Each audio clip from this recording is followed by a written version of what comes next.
Thousand Bodies podcast. I'm your host, King Gerald Jones, and we're going to get right into it with the body bowl. For those that are watching for the first time, go catch up on the episodes. The body bowl is a bowl of names and bodies that I've conquered over the years, and it's full of names. And I'm going to pick a name, a random name, and I'm going to tell a story if it's good, bad, right, wrong, whether it makes me look good or make me look bad. I'm going to tell the story. So, like I said, make sure you subscribe, like, share, and comment. We're going to get right into it with the body bowl. Body. We have a blue ticket. Body number 974. Blue ticket, body number 974. So we're going to reference in the pad because the names have been changed to protect the guilty. So we're not going to say any names. So 974. Body 974.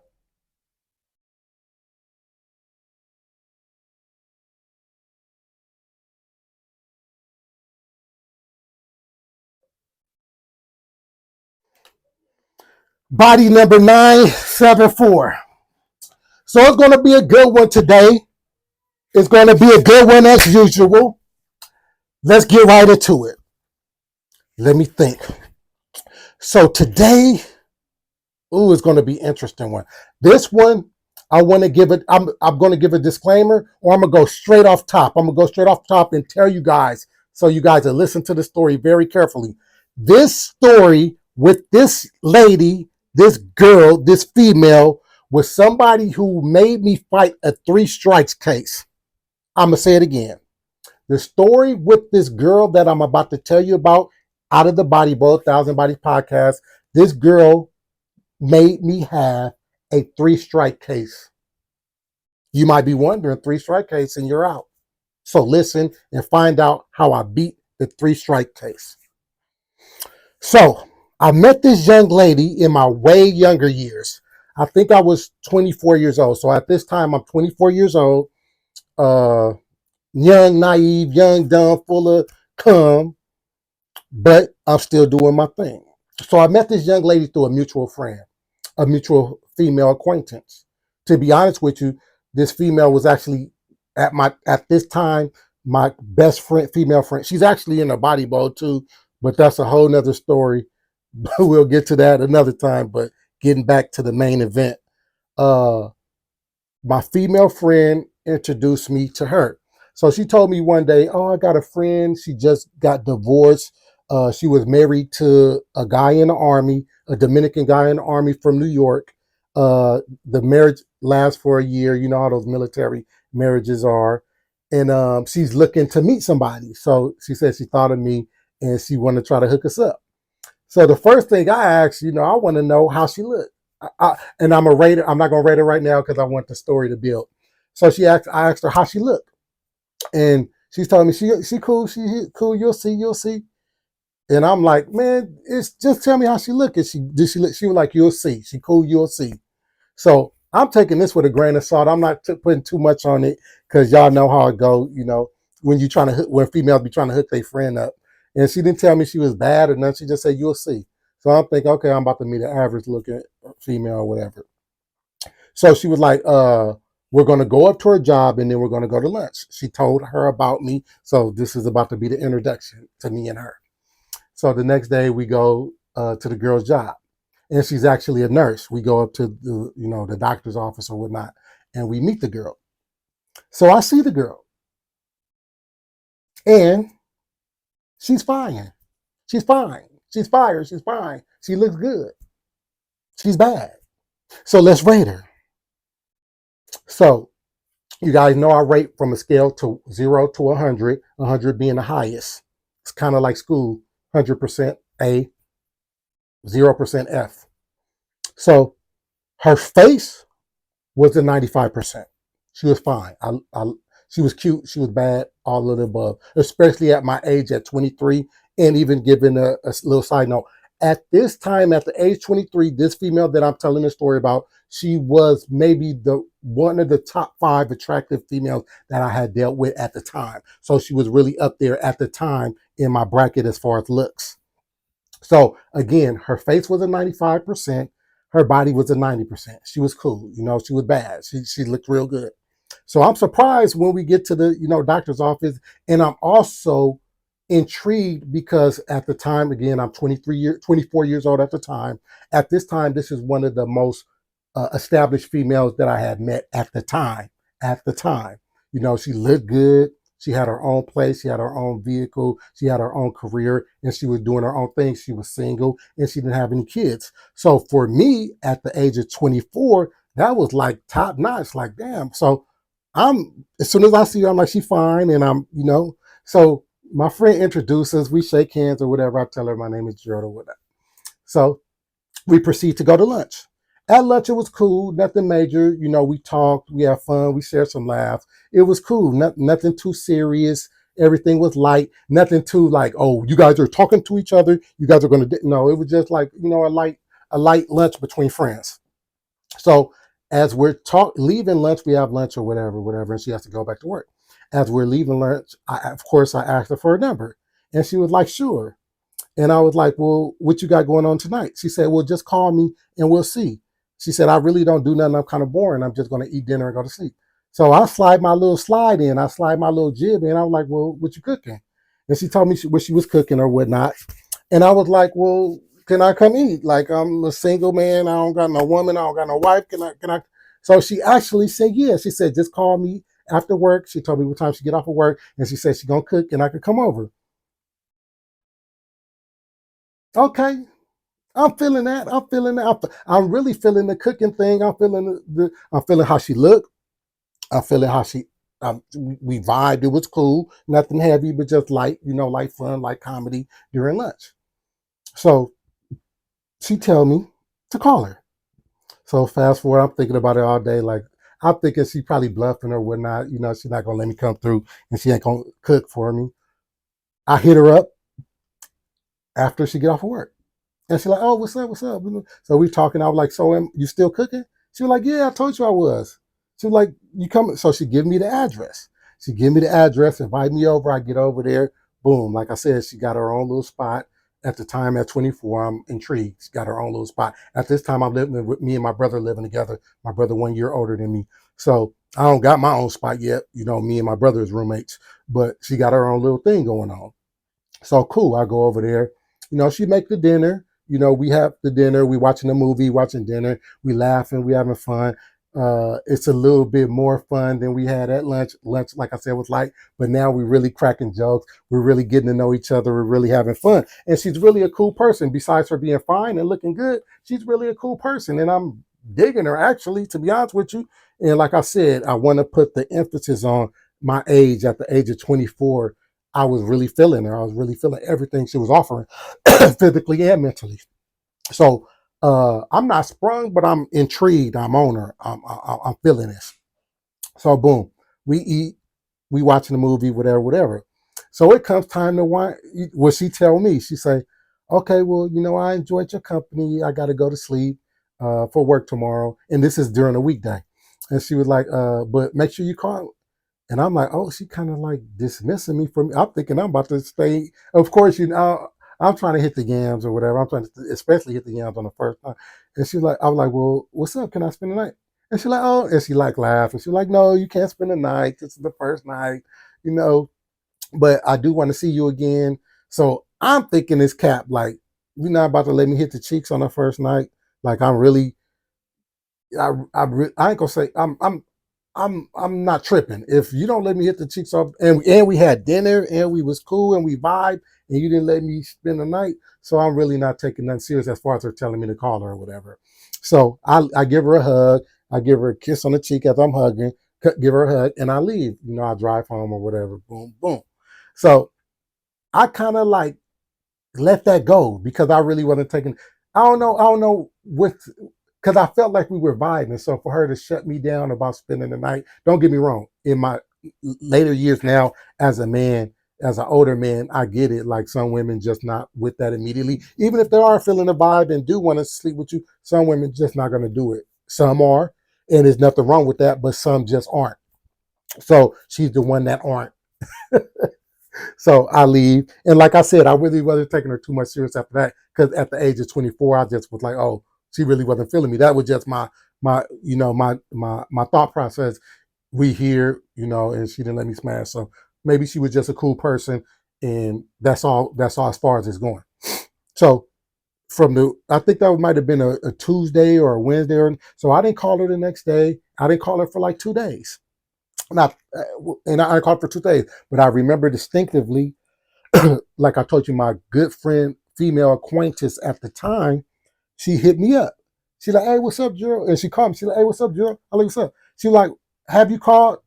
Her friend?" I was like, "Nah," but I told her that. She said, "Boy, that girl been talking about you since. Why haven't you called her? She told me that you was cool. She told me you was handsome. She told me you was funny. She told me she liked your energy and all that stuff." So she's telling me all this stuff, but I got the vibe while we were conversing. I got the vibe while we were chilling, but I think I was just offset at that age that why am I leaving if we was having such a good time? So come to find out, on the contrary, she was telling my good female friend a lot and speaking highly about me. So she like, boy, that girl feeling you. She said she liked you. I don't know why you wouldn't call her. So it kind of not shocked me, but it kind of like woke me up because I was like, okay, well maybe let me give it a chance. Let me call her. And she was like, so I called her. I forgot who told me. Oh, she did hint to me at first. My good female friend. She said we're going to be going to the club on Friday night, and she was mentioning, inviting you and see if you wanted to go. I was like, okay. She was like, you gonna go? I was like, yeah, I'm gonna go, but I'm gonna call her and see. So fast forward, I end up calling her that evening or whatever, and it's like we didn't miss a beat. Everything was vibing, everything was cool. I didn't tell her how I felt as far as not letting me get the yams and let me smash off top. How I like just was not disappointed, but I just didn't think it was cool. I didn't think she was feeling me. That's I wasn't disappointed. I just didn't think she was feeling me. That was my thought process at 24 years old, young, dumb, and full of cum. So we're talking on the phone, and and like I said, it's cool vibe, whatever, whatever. We didn't bring up the issue of me not calling them. We just got right into being cool in the vibe again. So she did also mention though about going to the club on Friday night and would I come? Do I want to come? And I was like, for sure, for sure. So she asking me, do I drink and whatever? And to this day, if you guys don't know, not just on my podcast, but in life, if you know me, King Gerald Jones, I've never drunk and I've never smoked. So she asked me about going to the club, but then asked me about drinking. And when I told her I never drank, she kind of didn't believe me. But she was like, "Well, are you going to have fun at the club?" I was like, "Yeah, I don't need to drink to, And it's funny she bring up drinking. We're gonna get to that. Uh, I don't need to drink to have fun at the club. Whatever. I'm going to the club. So fast forward, whatever, and I'm thinking about I'm thinking about it because I like the girl, whatever. I'm back liking her. Well, I'm on her more after the little hiatus of 2 days. So fast forward, club night. I'm thinking about it. Boom. I'm thinking about seeing her, whatever, whatever, whatever, whatever. We get to the club. They're at the club. Her and my good female friend at the time are at the club before me and my brother. Me and my brother go. So I walk in the club. We walk in the club. Boom, boom, boom. We don't see them yet, but we sit down or whatever. So I'm looking around and I spot her, and she's looking good as the day I met her, at the day that I chilled with her at her place, and she's looking good. She's looking fire.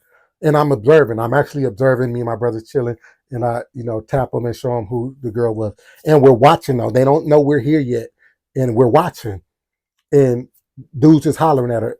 Every dudes is hollering at her, and I'm also observing her vibe as she gets hollered at. She's not turning them down. She's not turning them down like just or negative, or she's just like laughing things off and smiling things off. It's not like a aggressive like, no, I'm waiting on somebody, or no, I'm talking to somebody, or no, I don't want to talk to you. She's just laughing, kind of like still in their face, but like laugh. I don't know. This is just a vibe I'm peeping, and I'm not taking it too serious too because this is the beginning. But in hindsight, I did like her. So I'm just peeping and observing. So get back to the story. So me and my brother finally walk up and did my brother so anyway, so we at the club, whatever, boom, and we talk, me and her talking, we vibing, we having fun, we're laughing and whatever. She's drinking and she's drinking more and more, and I could tell she's getting a little tipsy, but we're also dancing, we're having fun, we're dancing. Quick side note, and this is what made it fun for me, because anybody that know me knows between the years of 1988 and the years of 1999, I was the best dancer in Los Angeles. So I'm getting busy. I'm doing all the dance. I'm doing the old school dance. I'm doing the new school dance. Quote me, between the years of 1988, I've won dance contests and everything. Between 1988 and 1999, I was the best dancer in LA. So I'm showing her my moves. I'm boogieing. I'm doing my thing. And she said, we having fun, and she's getting tipsy. So while we're on the dance floor, she brings me down and she whispers in my ear. She whispers in my ear, are you fucking me tonight? I'm going to say that again. It's music to my ears.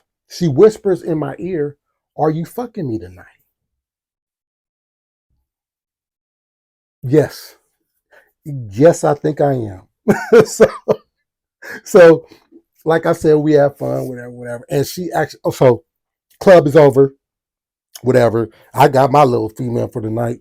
And my brother, so we leaving, and my brother is actually going home with my good female friend this night. And I'm about to follow her home. And she's driving. Keep in mind, I just said she was drinking. Now, I briefly tried to intervene about let me drive, and it immediately turned ugly and aggressive. So with because the girl, my good lady friend, had been drinking. The girl that I'm talking about, the story is about, had been drinking. So I'm trying to suggest that she leave her car here or don't. They're not having it. She's not having it. I'm 24 years old at the time. So okay, you're not having it. I can't. I'm just getting to know you. I'm just meeting you. I can't hold you down. I can't grab your keys and throw your keys. Like I said, I'm just getting to know you, and I'm 24. So my whole thought process on the thing was, okay, we'll let her drive, and I'll drive behind her and make sure she's safe. That's what I'm thinking at the time. So anyway, my brother leave with old girl, and I'm following her, the one that the story is about. I'm following her to her house in my vehicle behind her. She's You know how you're supposed to drive inside of the lines? I don't know what her vision is off this liquor, but she's driving in the middle of the white line. I think she think that's the way to go, because the whole time she's driving in the middle of the lines. And then every now and then she'll swerve inside. I think she thought that was being uh, out of her lane. So I'm watching her and I'm tripping, but I'm just making sure, kind of you know, driving behind her to make sure nobody. So we get her to her apartment or whatever, and we get in the house. We get in the house, immediately walks into the room. Y'all know what I do. At this time, I'm 24, I'm bodied up, I'm off the weights. I peel out. Y'all know what I do. If y'all been watching my podcast, y'all know what I do. I peel out. I'm bodied up at the time. I peel out, get butt naked. So she take her little clothes off too, and she get in the bed. She tipsy too. She tipsy too. I'm sober. I don't drink. I don't drink. So boom, we start kissing, holding, hugging, rubbing, boom, boom, boom. She doing her thing. I'm doing my thing. We doing our thing together. So I'm feeling it. I'm actually feeling it. I'm feeling it. I'm like, ooh, I'm extra hard. I'm extra on. So we doing our thing. Boom, boom, boom. Like I said, she doing her thing. I'm doing my thing. We doing our thing together. I hit her with the King's clutch. If you've been watching my podcast, y'all know what the king's clutch is. If for y'all, that's your first time listening, the king clutch is when I grab her neck and I clutch her neck. And as I'm stroking her neck with the king clutch. So boom, and it's man, it's passionate. I'm feeling it. She feeling it. I'm feeling it. We feeling it. I'm hitting her with the king's clutch. She liked the king's clutch. She wants to be clutched. So boom, we doing our thing. I'm kissing on her. I'm kissing on her neck. I'm sucking on her neck. I'm kissing on her chest. I'm sucking on her neck. I actually, and this is crazy, and I'm gonna tell you a quick side note from the story. I give her a hickey. I purposely give her a hickey. I purposely give her a monkey bite to see if she was going to let me do it. To see if she was going to let me do it, and then how she was going to respond to it, and then how she was going to carry on with it. 24 years old, 24-year-old game, 24-year-old, it ain't even game, just 24-year-old stupidity. So I give her a hickey, and she's not stopping me. She's letting me do it. So like I said, I'm kissing on her, kissing her chest, sucking her chest, boom, boom, boom, rubbing, boom, boom. Hit her with the king's clutch. So boom, I flip her over. I flip her over. Now, let me tell you guys this. I noticed that when I be talking about intercourse and when I be talking about women, it's kind of a thing for me because this is about to be a cold thing to me. For the most part, quote me, not listen to my quote. For me, for the most part, all vagina feels the same. For the most part, I didn't say exactly. For the most part, all vagina feels the same. It's a little difference. Yeah, wow. For the most part, all vagina is going to make me come if I keep doing what I'm doing to it. For the most part, all vagina feels good. For the most part. So, back to the story, my reason for saying that, it feels good. It ain't just supreme or spectacular like, people would think, or I would think, or I have to reflect, like, was I sprung off her vagina? Was I sprung off the sex? But no, it was good, but it wasn't just anything. If anything, I was sprung off of who she was as a woman, as far as looking good and having her business together and having all her little eggs in the basket. And it was mature for me at my age because I didn't even have these things yet. So we doing our thing. I flip her over. Body looking right. I flip her over. Now here's another king classic move that I'm not gonna say no because I've seen this a little bit more than the king's clutch. The king's clutch, that's all me. The reverse of the neck, the reverse choke, that's all me. Excuse me, the reverse clutch, that's all me. So the other thing I do is the king stomp. So as I'm doggy from the back, I lift my leg up, and I've done this a few times. I have my foot on her head as I'm having intercourse with her from the back. I call that the king stump. So I got rid of king stump. And she's loving the king stump. She's loving the king stump. Have you guys ever had the king stump? Comment in the comments if you ever had the king stump, ever heard of the king stump, or ever just seen the king stump. So I'm giving her the king stump. I have my foot on her head. What they say? Foot on head, hands on buns, and I'm from the back.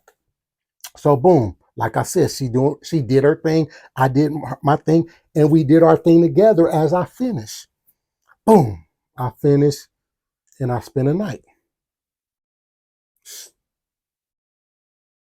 Ever since that day, we have been talking and seeing each other every day. Now, I will say this briefly. We were never together. We were never a couple. We were never in a relationship. But we were, in my opinion, we were talking heavily. Obviously not. As the story proceeds, you'll see why. But after that, we see each other every day. We talk every day. Let's see where this goes with that. So everything is cool for maybe 6 months. Everything is cool. I'm not, and I want to say this before I even proceed with this. I don't think everything is cool as far as her not doing anything or talking to anybody. I just think she was able to trick me or be able to be whatever goes on in the dark will come to light eventually. So I think she was just able to hide certain things, especially in the beginning when the honeymoon phase is there. Maybe I wasn't looking, or maybe I wasn't too open, or maybe I was too open to notice some of the things. But as time progressed, things got understand. I start understanding that hey, this not my girl. Like I said, she wasn't my girl, and she's not the only one you talking to, and she's not the only one. You're not the only one she's dealing with. Uh, boom, boom, boom. This is actually long story. I can't make this short, so it's a long story. So let me give you an example of. I'm gonna give you guys an example of one of the times that I caught her doing something. So fast forward like 6 months, we've been cool, whatever. She's been able to hide stuff for 6 months. So I remember this particular day. Fast forward 6 months from the beginning of the story. Uh, I was working graveyard shift, and it was a Friday night, and she told me that she's going to go to the club with her best friend. So she's like, after the club or after you get off of work, I'm gonna come pick you up. We're gonna spend it's a Friday night. You'll spend the night, and we're gonna do something on Saturday. Pack your bag, get your bag, have your bag ready, and I'm gonna pick you up. So I had my brother drop me off at work, graveyard shift. So boom, I'm working my graveyard shift, thinking about how we gonna have fun, whatever Saturday. Boom, boom, boom. Now I will say this briefly. This is when I'm 24 years old. I guess this is 2004. This is 2004. So at this time, and under my understanding or my observation, everybody didn't have a cell phone. Some people, selected people, had cell phone, but it just wasn't atrocious or terrible for you not to have a cell phone. But some people did have cell phones. At this time, I did not have a cell phone. She had a cell phone. So back to the story. So I'm working my graveyard shift or whatever. And who comes first? Because my brother comes to see me. Because I'm actually, I'll tell you guys, I'm actually working at a gas station. So my brother comes to see me. I don't remember who came first. I think my brother came up there first. My brother came to see me first, just to say what's up during my graveyard shift, because he leaving the club, probably had to get gas. So we talking, and I think he tells me that he saw the girl that I'm talking about at the club, and she was in some dude's face. Oh, okay, whatever. Boom. He's like, don't say nothing. I'm like, okay, I ain't gonna say nothing, but thanks, good looking. I was like in their face, like you you know, I understand somebody trying to holler at her, and I understand, a friend. He says she was in some dude's face. Boom. Keep that in mental note. She comes later, maybe an hour later or so, whatever, whatever. She drunk, she tipsy, and she comes with her best friend. So she like, hey, how you doing? And she acting like, hey, baby, like nothing. So I'm just keeping in mind. I don't know why, but I feel I'm keeping this in mind what my brother said. But nothing, nothing. I don't bring it up. Nothing. We give each other a hug, kiss, bam, boom, boom. She actually entered this is my first time meeting her best friend. I don't know, but her best friend come and I say what's up. I think this is my first time.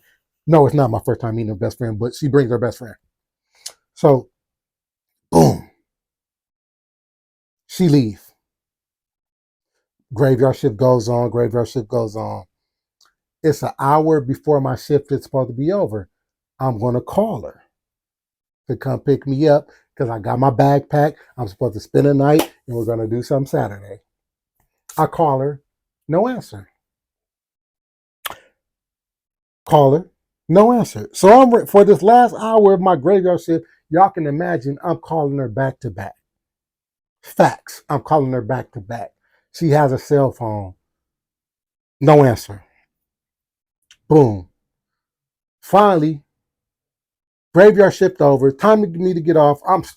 So I call my brother. He's like, "What's up, man?" I said, "Hey, come get me." Whatever. He said, "I thought you was supposed to spend the night." That, bro, obviously it ain't working. Come get me. So my brother come pick me up. So my brother come pick me up. I get to the house. I'm finna go to sleep after this graveyard shift. The landline ring. I have a house phone landline. I answer the phone. It's her. I'm like, hey, what's up? I thought you was coming to get me. She's like, oh, I end up, what she say? My best friend got drunk. So I end up driving her home and then I stayed the night. And I think she's drunk because she's like, I don't know. I don't feel the vibe. I don't feel the honesty in this. I don't feel the truth in this. I think she's lying. And she just keep going on. And she's like, drunk. Are you mad? Are you mad? I'm like, nah, I'm not mad, but you told me whatever, whatever. And just her whole disposition. I'm like, well, where you at now? Like, what's going on? Where you at now? Hang up the phone. Let's give a brief disclaimer. And that's why I keep emphasizing that I was 24 years old, because the 24-year-old girl in me did what I did, but the me now, Jesus Christ, is embarrassing. But like I said on a Thousand Bodies podcast, I'm going to tell the story whether it makes me look good or bad. So I get dressed and I drive over to her house. I get dressed and I drive over to her house. When I pull up to her apartment, I don't see her car. So I'm thinking, well, maybe she did drive her best friend. I see her best friend's white Altima. I see her best friend's white Altima. But the reason why I even bring up cars is because of this. Not only do I see her, and this is just an apartment, and I'm pretty familiar because I've been over so much. I'm pretty familiar with the cars that's in there, you know. So white Altima is her best friend's. Her car isn't there, and I see a black Range Rover. But when I first get there, my first pull up, I notice it. I see it. I'm like, oh, that's a cool little car. But it didn't. Okay, that's a cool little Range Rover. Boom. I leave. I'm about to go home and go to sleep. I get home. I lay down. The phone rings again and it's her. Now, when I be telling this story, I always say, if she would have just not called me, I would have been asleep and it would have been done and she would have got away with whatever she was doing. But she's drunk and she's panicking. She calls me again. She's like, where are you at? What are you doing? I was like, what do you mean? I said, where you at and what are you doing? She said, I told you I'm up. I said, it don't sound like you. So we get into a minor snafu. We get into a little debate, a little argument. So I was like, man, the jig is something ain't right. Something ain't right. So like I said, if she would have stopped calling me or not called me, I would have went to sleep and whatever she did, it could have been done. But she waking me up. She got me up and she got me thinking. I get up, I get in the car again, and I drive over there. This time I drive over there and I park. Last time I just drove through the parking lot and seen her car wasn't there. So I was like, okay, she must be telling the truth. She's at her friend's house. She said she drove her drunk and her friend's car is still here. This time I get out and I go up to the door to knock. When I get up to the door and I knock on the door, I hear a TV suddenly turn off. It's somebody in this house. She just told me she was at her friend's house. Knock on the door. Boom, boom, boom. TV cut off. It's silent. Now, the 24-year-old in me didn't indefinitely think that this was her TV that just cut off. I'm still young, wet behind the ears. So I'm like, well, maybe that wasn't her TV. Check this out, podcast listeners. I left again. So what is this? My third time leaving? I left again. I get to the house. My brother tell me, hey, she been calling, boom, boom, boom. She just called a couple minutes ago. I said, bro, we got to go over here, I think. So I run him the story about the knocking on the door. And I tell him, I say, hey, remember, I said, hey, it's a black Range Rover over there. I think whoever this dude is in there with her is the dude in his black Range Rover. So he like, you sure you want to go over there? Now this is the thing about my brother. My brother always want to keep the peace. He gonna keep the peace. He gonna try to find the best route, the alternate route, the route so it ain't. But once the peace is disturbed, he with the civil unrest. Now for me, I'm different. I would love for there to be. I'm not gonna keep the peace. I would love for there to be peace.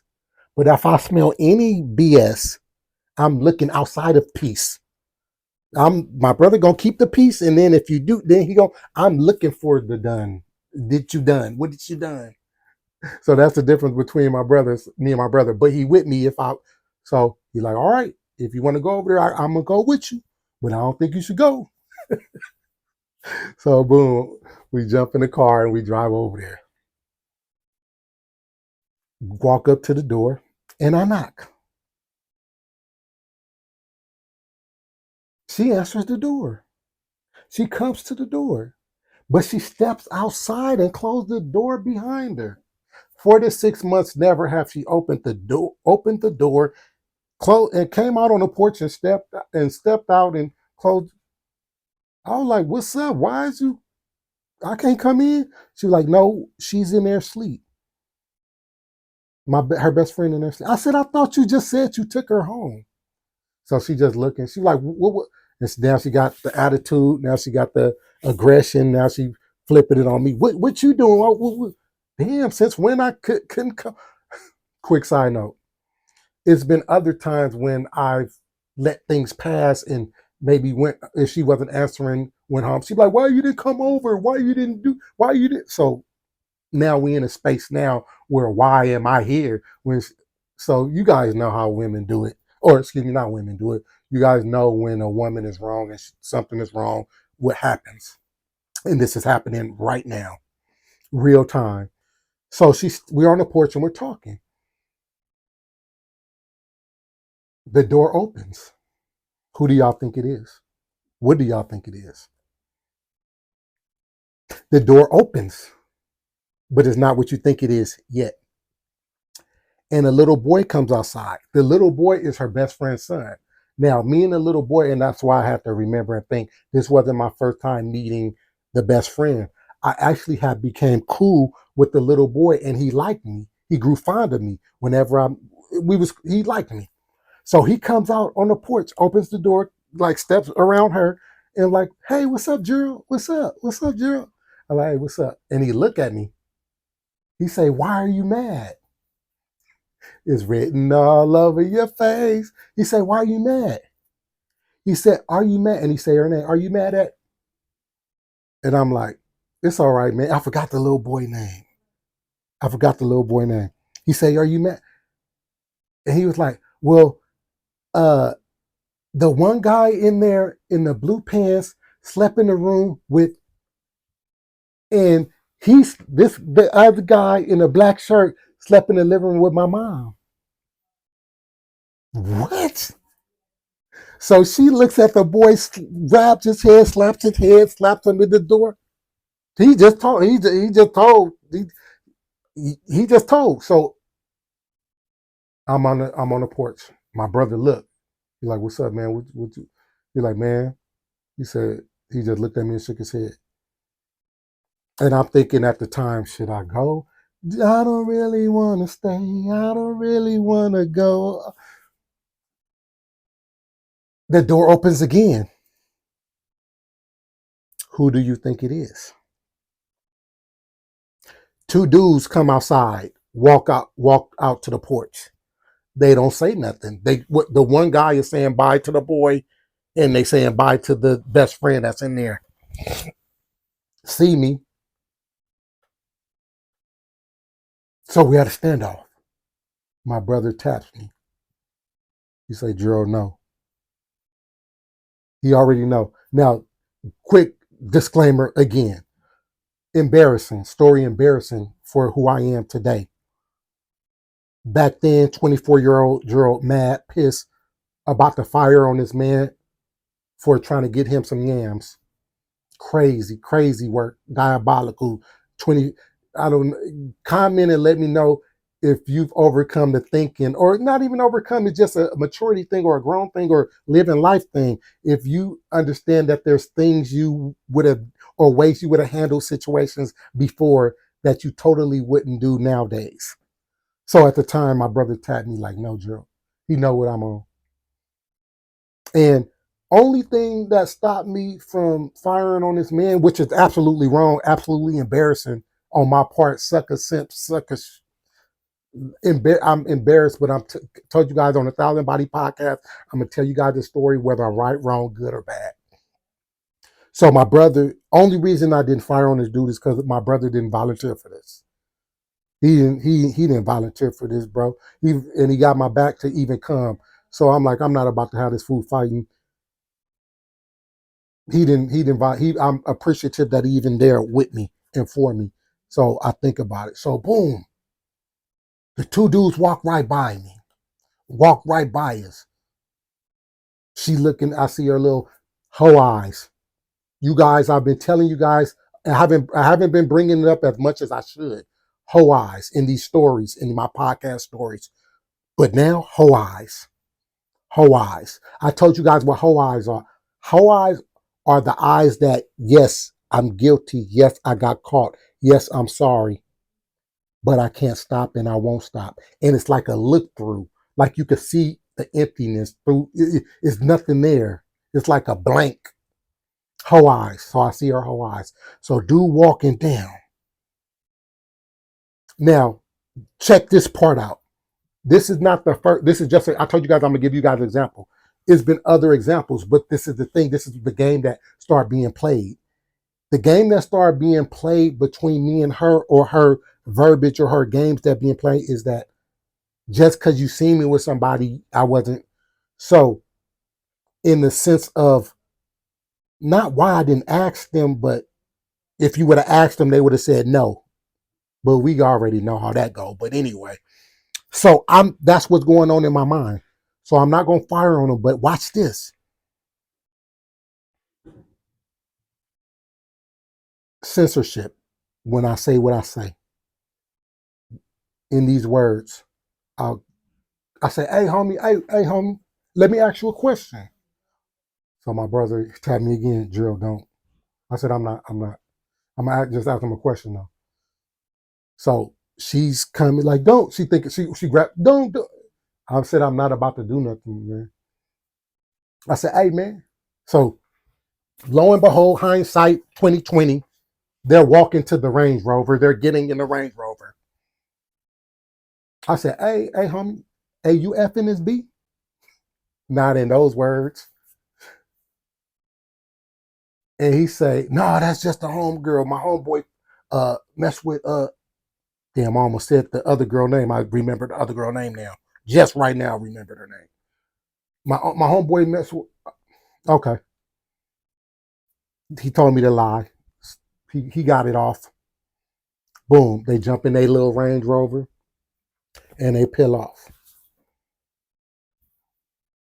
That's just one example of the shenanigans that was to come. And like I said in the beginning of the story, eventually this is going to lead me to beating and fighting and beating a three strikes case. So make sure you guys tune in next week on the Thousand Bodies podcast. It's going to be a part 2. I'm going to end tonight. Make sure you like, share, subscribe. Make sure you push those bells so when I drop part 2, you guys are listening and you won't miss the story. You guys have a good night. Thanks for tuning in. Like, share, subscribe. Go follow on Twitch. Go follow on Instagram. Go follow on TikTok. Go follow on YouTube. Part 2 next Wednesday. No, next Thursday. Part 2. Make sure you hit those bells so you'll get the alert and notification. Thousand Bodies podcast. And remember, and don't forget to be fruitful and multiply. I'm King Gerald Jones, Thousand Bodies podcast.